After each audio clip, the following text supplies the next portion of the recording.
So, some of the main topics that I want to cover for culture shock are social talk, appearance, and mannerisms.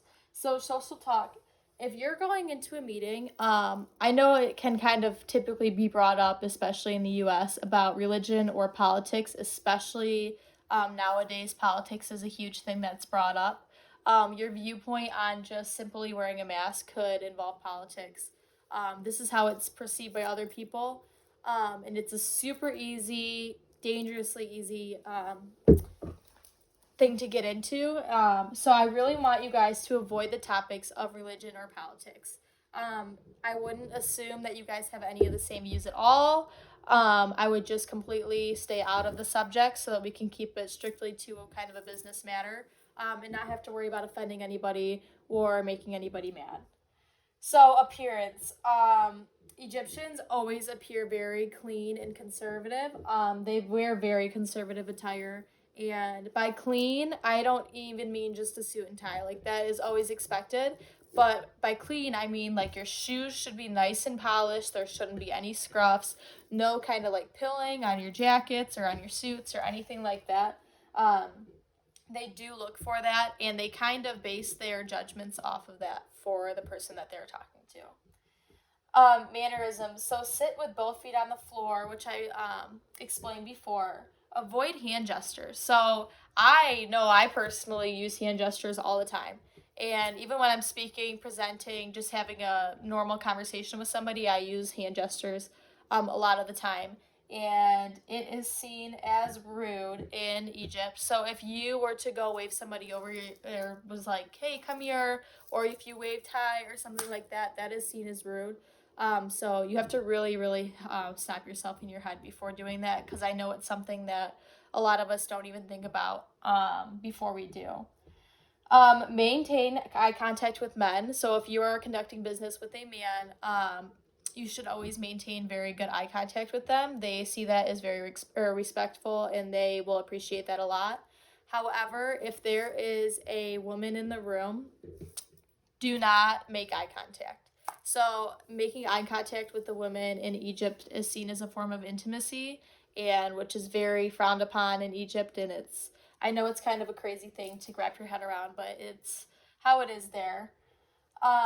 Also, if you're trying to make like small talk with somebody you're just meeting and really create that personal connection, along with not bringing up politics or religion, do not ask about their family, especially if there's females.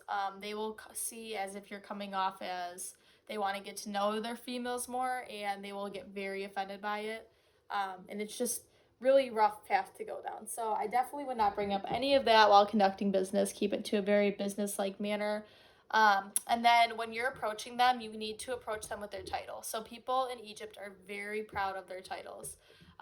So whenever you're approaching them or saying hi or greeting them, always say their title followed by their surname. Okay, so a little bit continued culture check. So gift tips in Egyptian times. So these ones are kind of fun.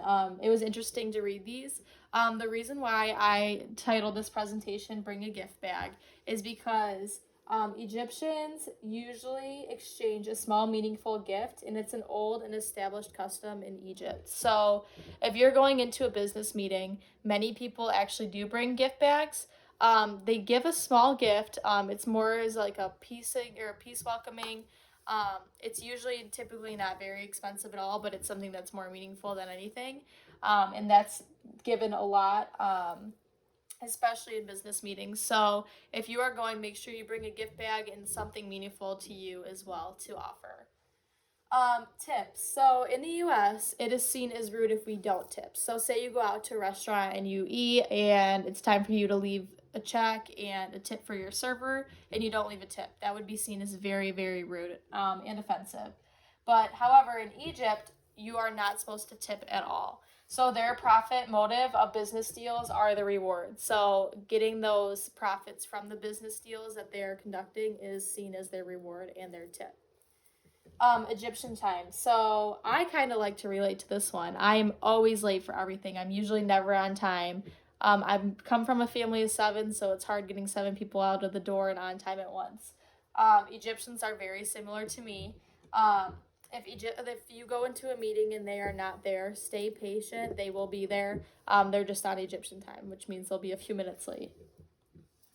So my plan of action for the employees to integrate cultures is that we will make a presentation or a video, kind of like this one, that will make it convenient and easy to understand the basic cultural differences between the U.S. and Egypt. Um, I would also like to contact an international business professional from Egypt to conduct a meeting with people that are learning from Lear corporations as well as GM, that can really contact them with any questions, concerns, scenarios that they would like to play out in their head, just to really prepare them more for conducting international business with Egypt. Overall, I think that we have really great opportunities here. The fact that we are already partners with GM will make it very easy for us to get into Egypt. The one thing that Egypt is kind of doesn't really have many strengths on right now is assembling their parts for their manufacturing. Um, so if we are able to manufacture these parts for them, it would help them out a lot. So I don't think that there's any problem with being opposed to that from the Egyptian standpoint. So overall, I think this is a really great opportunity. We just need to market it and promote it right and make that proposal as soon as we can. So let's get everybody on board and make that proposal.